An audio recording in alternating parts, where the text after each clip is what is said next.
So that's our first watch. Moving back into, what is it? 3G? 3G? Yeah, 3G. It was 3G, okay. So then we'll move on. We're going to try and move down to this one. Oh, yes, great success. So we're going to get four altogether. We're going to get 4 watches instead of 3. Right, so when we go there, we've got to check for an encounter. Or a travel event, I should say. Travel event. Yes, there is. Okay, there is a travel event and there's a potential negative. So, let's roll it up. See what we got. D20. 13. 13 is for underground shortcut. Ooh! Opportunity to take a shortcut arises if the party can find it. You need a wilderness law check. On a great success, we enter this hex for free. Okay, so can we spot the shortcut through this section? Yes, we can. 3 is a great success.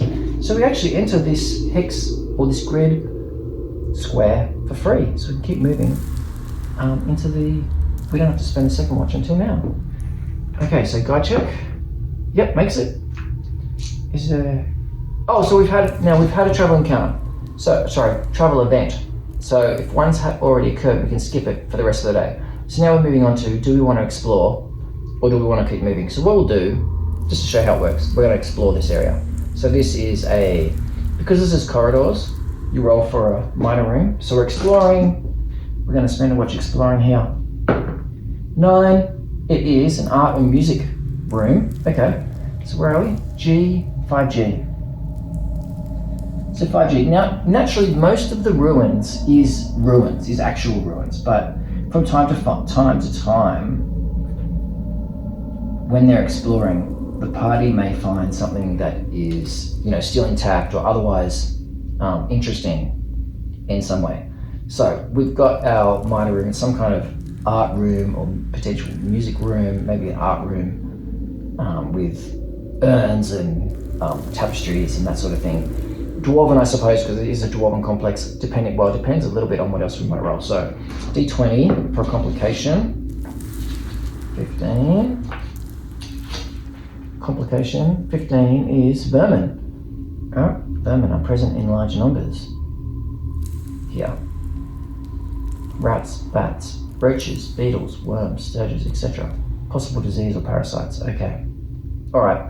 I think we're just going to say, did we get... No, I've forgotten.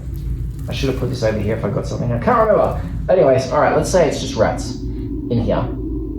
So there is potential disease. Alright, so I think what we're doing is, as we're exploring this art hall, something like that, small sort of intricate hall of one of the possibly wealthier families that were in the complex, we need to make a luck con save or contract some kind of disease. Okay, well that's no good. Let's spend one of our rerolls. We've only got one left. Burning through them. Oh my god, fails again. Alright, we're getting a disease. Woo-hoo!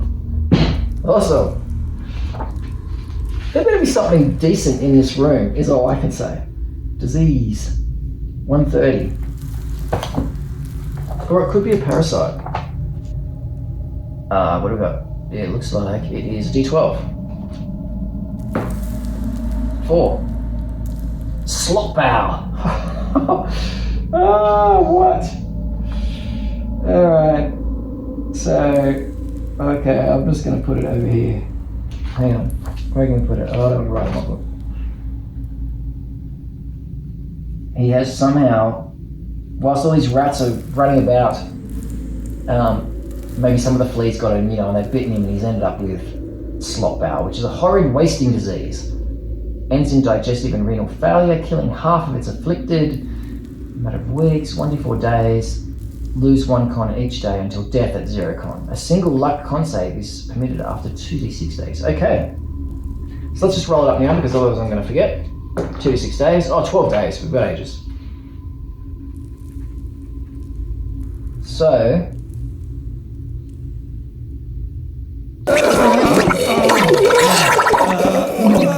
Hey, that sounds pretty nasty. How about courtesy flush over there? Right. So in 12 days' time, he's got to make a luck con save to survive.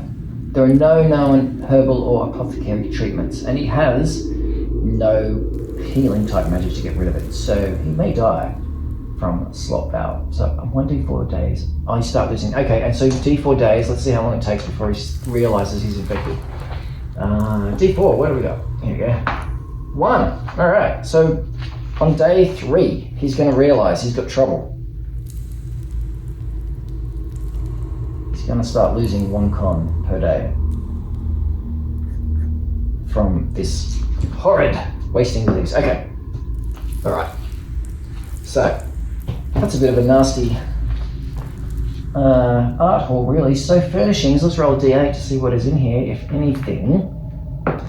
8, yes, generous, valuables 8. Oh, so there is something nice in here. So thank God for that. So he searches the room. We're going to roll valuables A. So we'll jump to the loot tables. D100. 26, just straight across. 26. An immaculate waterproof cloak of luxurious wool from the fashion houses of Crow's Keep. So this is some, now, we're going to have to tweak it a little bit because, you know, these tables are really written for the surface cultures, and this is an underground, obviously subterranean place. So it's some kind of immaculate waterproof cloak, sorry. It's worth 120 SP. Nice. Okay. Yep. A little bit of treasure. So that will be worth experience later. A valuables A cloak. 120 SP. Nice. Okay. So that's what he finds exploring that chapel. Oh, of course. No, we've got to roll got to roll for creatures as well. Jesus. Let's do that. There might be somebody in here. Guarding this cloak. Are there any creatures? No, there are not. Very strong no. We don't have to worry about fortune. So, okay, so basically this is just the disease vermin have probably driven out any creatures that might have been here, so that actually makes good sense. Okay, so that was our 3rd watch, and we've got 1 more watch to spend, so we will head across here, if we can get the guide roll right. No? Oh yes, actually 16 does make it because he gets a +1 for wilderness law, so his 15 becomes a 16. So, okay, we make it to here, and then we are camping for the night. Now, we have not had an encounter, so we are going to have to, because a travel event is can be different to an encounter, depends what happens, but encountering just lots of rats and some vermin is not an encounter. I'm not going to count it as an encounter. Okay, so let's see if we have something during the night. No, we do not.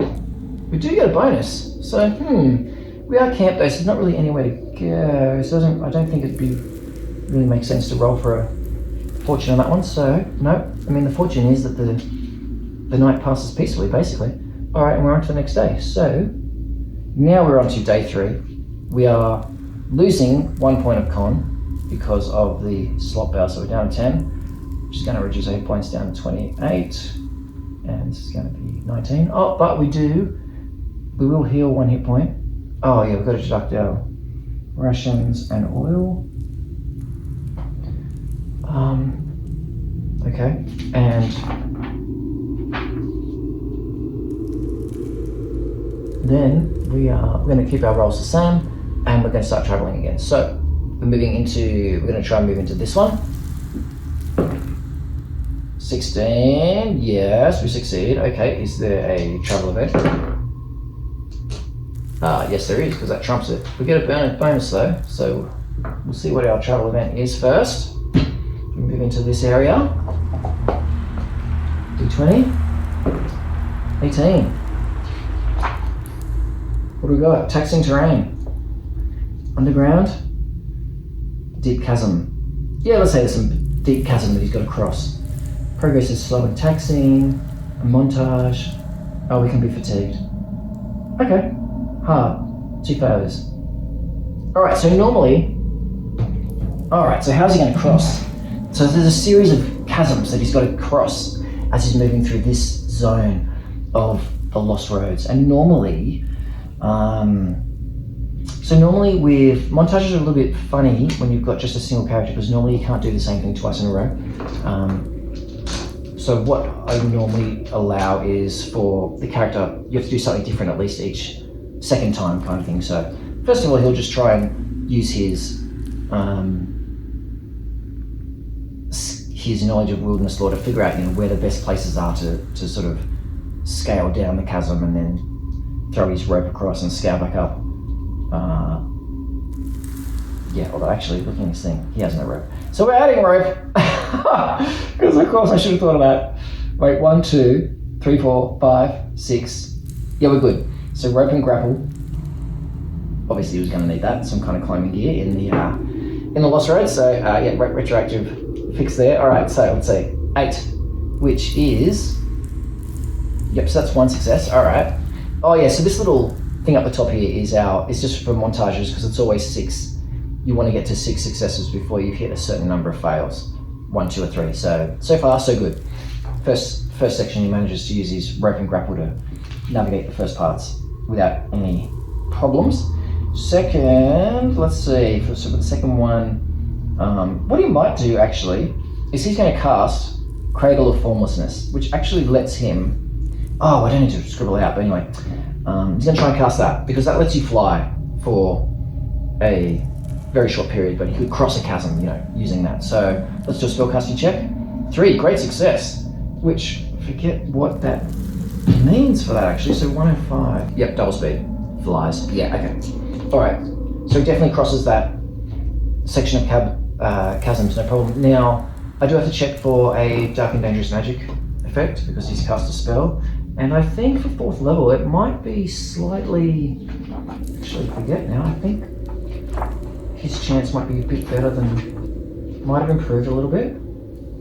Level 4, 1d10. Okay, so normally it starts at 1. He's actually a 0. Well, he's just cast a spell, so it's gone up to 1. No. It goes up after. So he is safe for this one. So next time it will be 1, because it goes up each time. It goes up by 1 each time, it doesn't trigger. Okay, so cast a spell, Blink. Successfully crosses that part. Now I'm going to give that, because it's a use up of a resource, I'm going to give that 2 successes. Oh, and it was a great success on his check too. Yeah, so we've got 3 to go. All right, next one. We'll just say he has to power through. He's got to climb up and down. There's some heavy, difficult, particularly steep sections of the thing to climb. Yes, great success on his strength check. So that is going to fill out 2 more of these. It's only got 1 more. And let's see, what could we use? No, not particularly helpful. Okay, I guess you could use his Light of Celeri, possibly. So that is, I think, that's just a light spell, but it lasts quite a while. Oh yeah, that makes sense, because it frees up his hands. Yes, of course. So he's going to try and cast Light of Celeri, because it will free up both hands, so it's easier for him to navigate. Yes, success. Okay, so this is going down to 2. We're going to check for DDM. Nope, hasn't triggered, so it's now going up to 2, and that will be our final success on that montage. So we do manage to navigate this series of chasms and keep moving on through into the next section of the Lost Roads. So, all right, that was the first one. Moved in there, yep, and now onto the second watch as we try and move into this chamber. So, guide roll. Makes it. All right, so we get where we want to be. Now, we are in the middle now. We're in the middle section. So this is roughly the area where we were hoping that the square of the moon pillars might be, which contains this, let's say it's just a spell book, some kind of ancient spell book that the dwarves kept in a vault somewhere. We don't know the exact details, but somewhere in the square of the moon pillars. There's either the spellbook is there, or there's some clue as to where it might be. So this is where we're trying to reach. Now we're in the correct region. So what we can do is, where is it? Oh yeah, searching for name sites. So because we've managed to find the rough area of where we're supposed to be. Once the party in the correct region and zone. So that's the other thing, is that we're in the correct region, and we're also in the correct zones. Each square is a zone because the square is a major chamber, and when you're rolling for whether it will be a major chamber or a minor room, it depends on whether you're in a large open space like this big vault, or whether you're in like a little corridor. Not that they're really little, but in the smaller corridor spaces. So for corridors you roll for minor rooms, and for major chambers you need to be in a larger open space. So we're actually in the right spot. So this could actually be, we could have found already the square of the moon pillars. So let us spend a watch to search for it, and we will see if, well, I think what that would probably require is, I think this probably does require a intelligence check to see if we can, yes, so far so good. We're on the right track if it is here. So is it here? No, it is not, alas. So the trump die, the hammer of judgment, trumps the twins of fate, and in this instance, no. We have not found it yet, so we're gonna keep moving. All right, I'm gonna guess what we should do though is roll for what we do find here. So D20, 13 is cellars or brewery. All right, so some kind of cellars, I like it. So where are we? We're in 6E. So 6E, some kind of ancient cellars or brewery. A massive dwarven brewery hall. All right, okay. D20 for complication. Let's see what is going on there. 20, oh sorry, 8. Oh, wrong one. Lighting. Lighting is the opposite to recent chambers, e.g. pitch black. Okay. All right. So far the rooms have been dark. So this is going to be, it's going to be lit with glow bugs. Okay, so that's actually really interesting for us, because one of the things you can do, you can forage for light or for food. For light, you normally need a great success to do that. That's one of the variant rules for this adventure, just to help the party out so they don't have to bring a bajillion. Foraging for light sources may also be possible. GM's call, great success generally required, but because this is a place with glow bugs in particular, we're going to make it he can just do a normal forage check.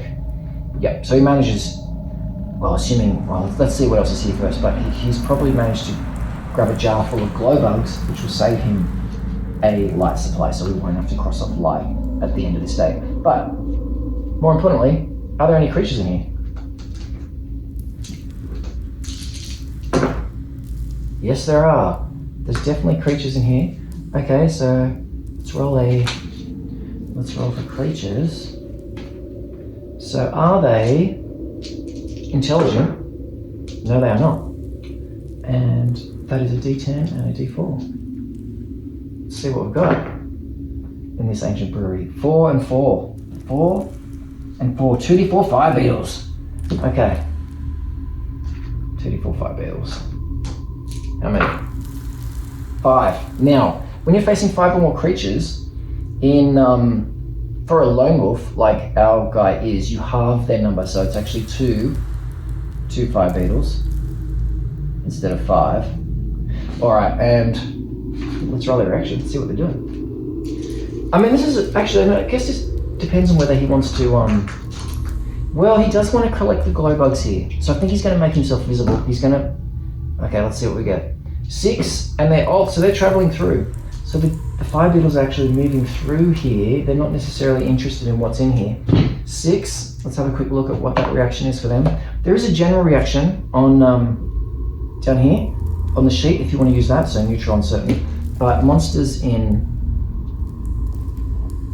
I guess I have their own little reaction tables. What was it? 6. Oh, antagonistic. No. Oh no, sorry, that's 2 to 5. 6 to 8 is hungry. Oh, well, that's not much better really.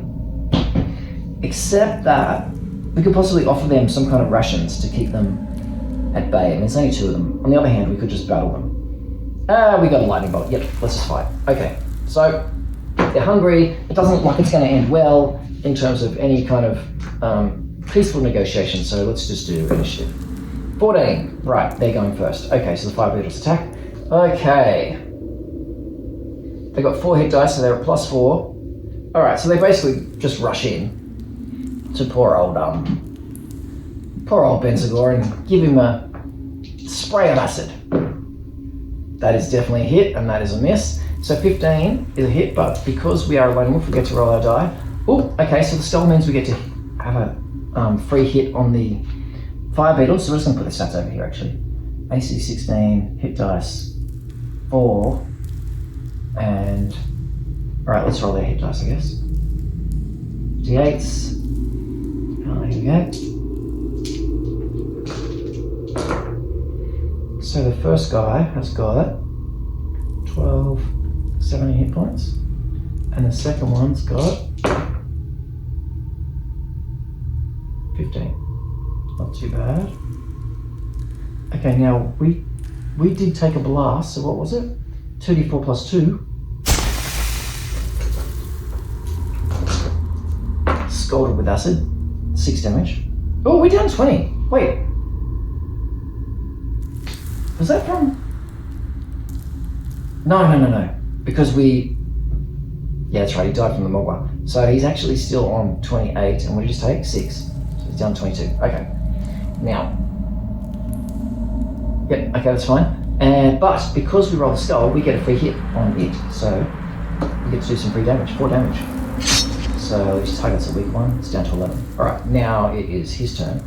So he gets 2 attacks. That's right, because he's a lone wolf, he gets 2 attacks instead of 1. Oh, hit and hit. So D8s. Damage is 7 and another 3, it's 10. And this guy, oh, so close. Down to 1. Alright, so that's round 1. Round 2, let's go. Initiative. Yes, we're going first this time. Okay, so we did the first attack on the weak guy. Got him. Okay, this guy's gone. Second guy, well actually, we can roll for morale now because there was only the 2 of them. Let's see if it'll run. No, it doesn't. Alright, so we'll do his second attack. Yes, he hits. Damage. 7 damage, pretty good. Down to 10, okay, Beastie attacks him. 8 plus 4, 12. Yep, it's a hit. Okay. Oh, wait, we get our fortune die. Yes, parried. So the sun means that the lone wolf parries. So just as the sprays come at him, he dodges out, he rolls and dodges out the way.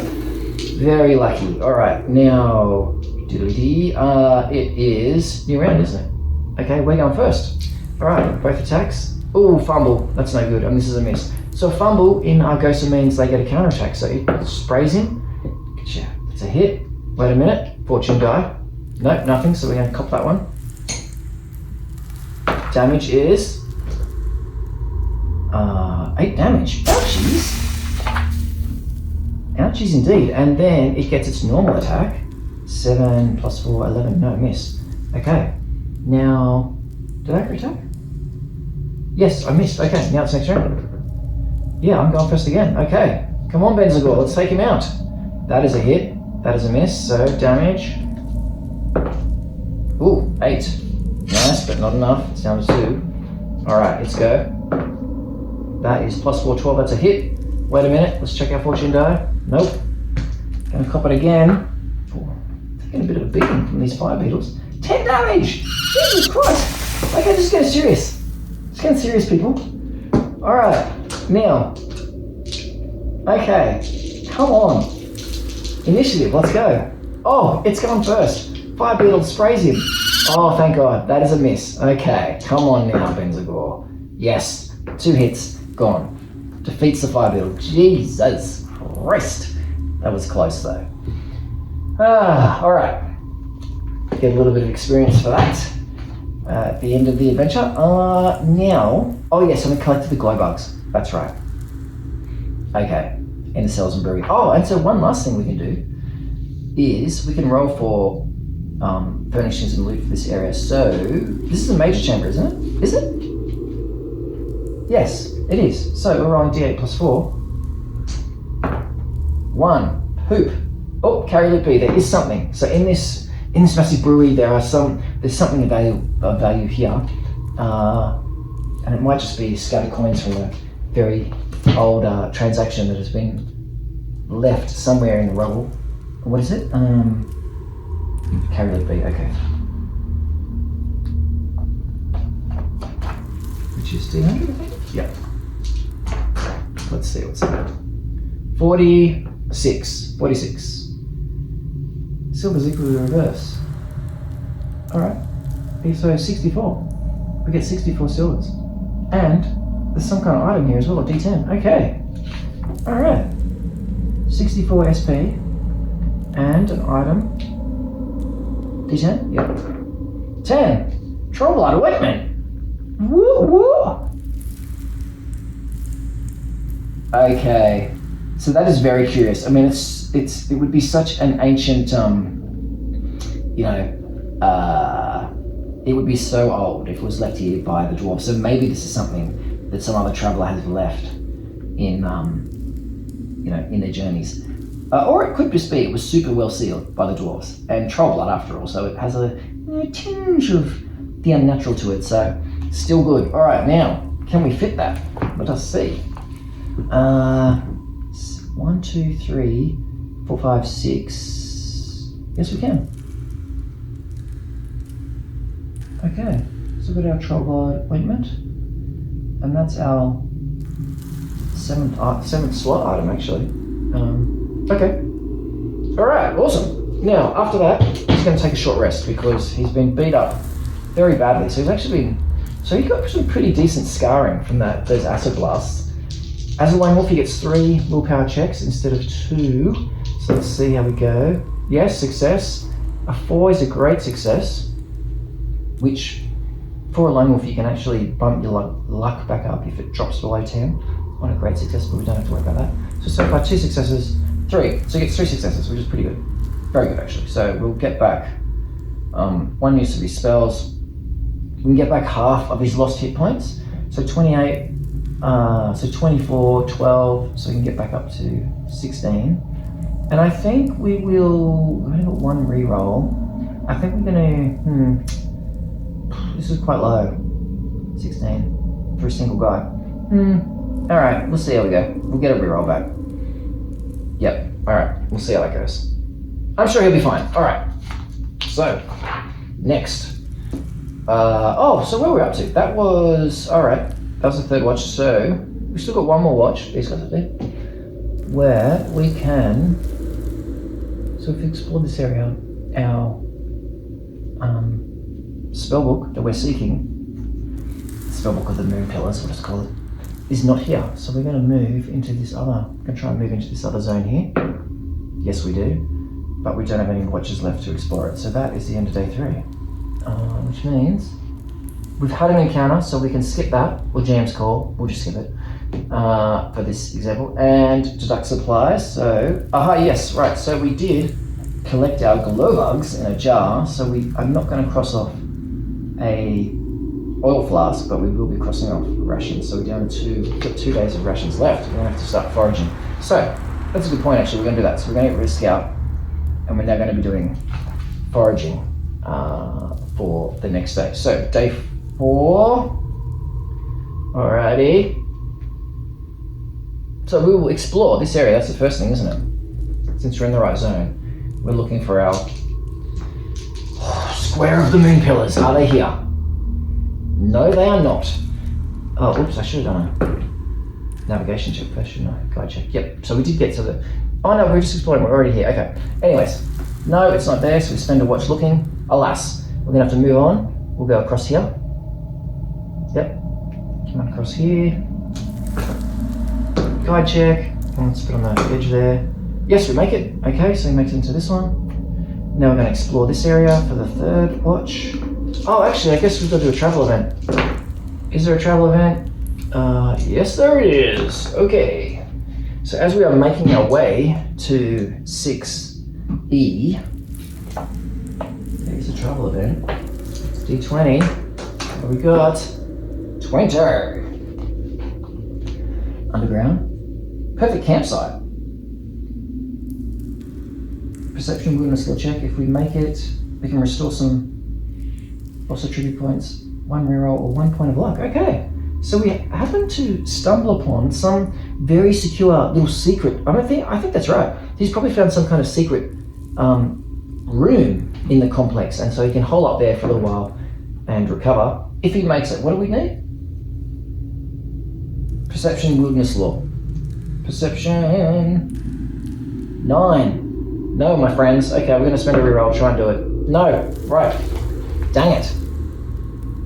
Wasted. We did not find the secret passage. Anyway, we bypass it. We feel like, there's a secret passage here somewhere, but we do not find it. Okay, so that was the travel event, and now we can spend a watch searching. I think I already ticked that off to search. So we are searching this area now.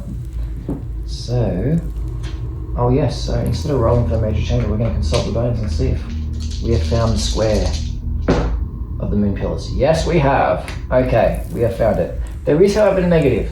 The negative is going to be pretty straightforward, I think. There is some kind of creatures here. So let's roll up some creatures. Oh, actually, the first thing we'll roll up. Yeah, let's roll a complication first. 4. Hit! Something is burning, melting, or heating up. Might be fire, lava, chemical reaction, etc. Alternatively, the remains of such, charred bones, ash, magma streams. Okay, alright, so we've got a heat effect. Where are we? In 6E. So 6E is the square of the moon pillars. We have found the location we want to find. Now, there's some complication with heat, and we've determined that the negative, the misfortune, is that there are some creatures in here, so we're going to roll for that. Now, are they intelligent? Yes, they are. We'll just ignore the negative for the minute. They are intelligent, so... Oh, wait, that's D4 and D6. Oops. Hang on. D4 and D6. A 3 and a 2. 3, 2. 1D4 Chull.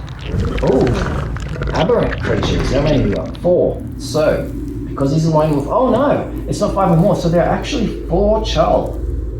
Chulls? I don't know. Chull. 4 Chull in here. All right. Now we were. Okay. And I think it would make sense. So they're aberrant creatures. I think that they would be drawn to wherever this spellbook of the moon pillars is. So I think they're basically the guardians. You know, it's sitting there on some ruined altar, waiting for somebody to collect it. But they've been guarding it for many generations. And so as Benzagor approaches, I think we're just going to say that, you know, they notice him, and we're going to move into initiative. So Chull. All right, let's have a look. I forget if these are bad. I mean, I think they're pretty, I don't think they're great. Here we go. All right. So let's just write down their details here. Chull are, oh, their AC is extremely high at 16. Hit dice, 5 plus 2, that's not a good. 2d6, and they claw, and they also have a poison where they make you go, right, impose a madness. Immune to critical hits. Okay. Alright, well we can roll the reaction, but I mean it's pretty negative all around. But I think it makes sense that they would be, oh, look at that. Oh my god, snake eyes. So murderous. Awesome. I think they could detect that Benzagor is a sorcerer and that he somehow has an interest in the spellbook, and so it's just attack. Alright, let's see how we go then. I'm gonna have to use some magic here, or he's gonna be in the deep doo-doo. Alright, we've got 4 of them.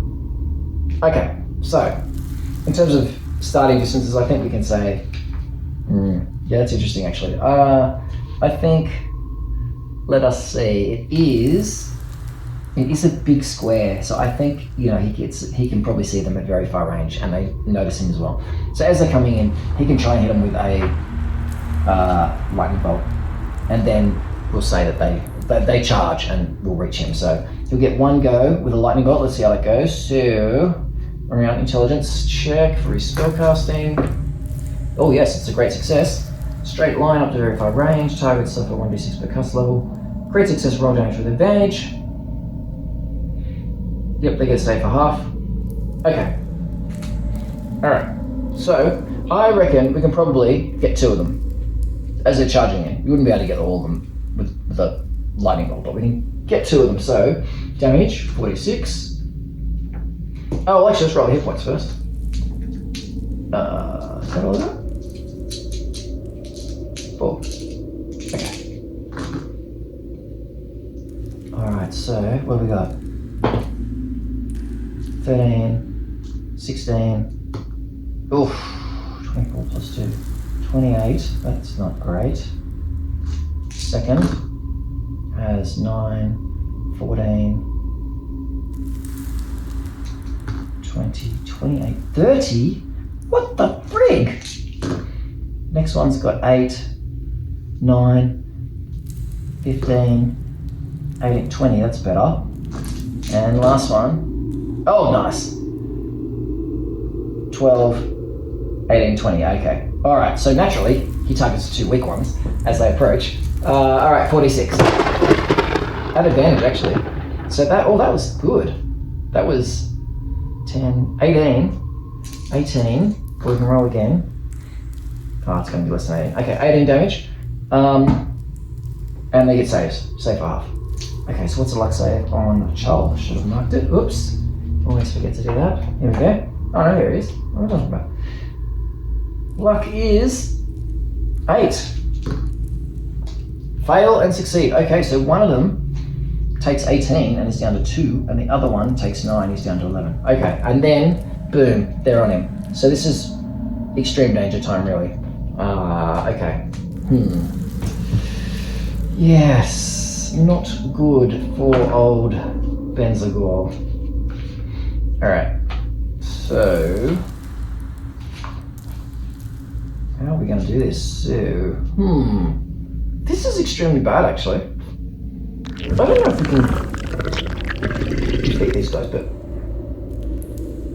I guess we'll give it another crack with a lightning bolt and see how that goes, and hopefully our fortune dice lone wolf will keep us standing. 16. This was a bad plan. You know what? I'm used to playing Cornac. Good old Cornac, who would just wade in with his massive great axe and kick butt, but Benzagor is not in the same category. Oh, I forgot he had his heavy crossbow.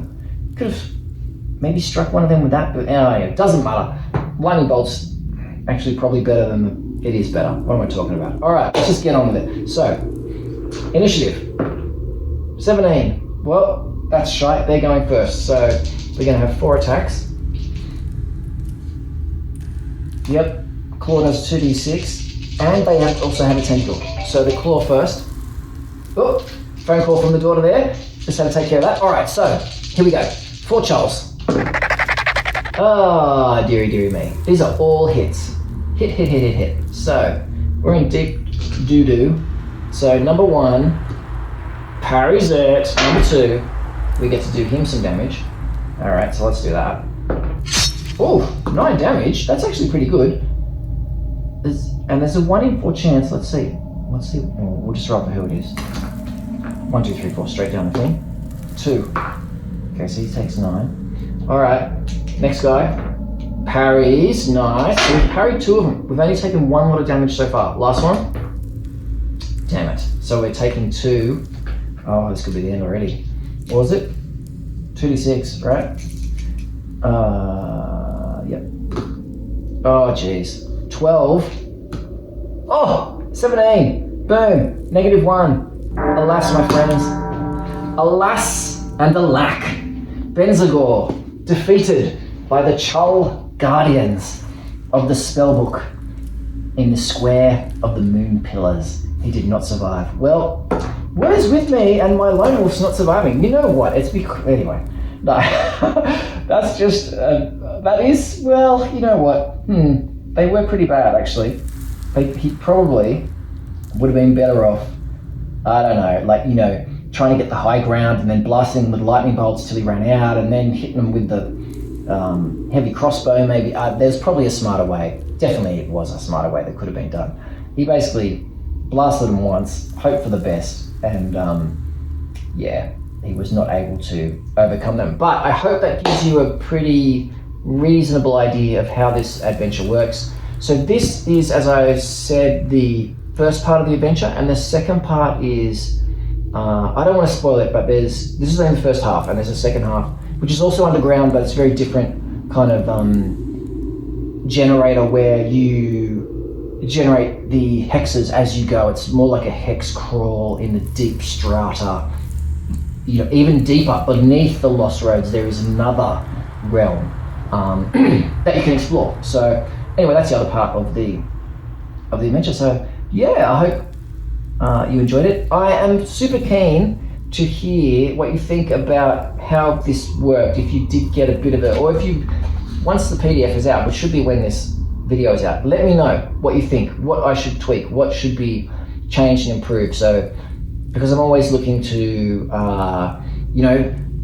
iterate on these things and make them the best that they can be, because this is, I am working on the box set at the moment, and this, at least some of this, these two generators are going to end up in the GM guide for the box set. So this is sort of, I've play tested it a significant amount. I think it works well, but maybe it can be tweaked between now and the box set, which is still a long time away, like start of 2026 maybe.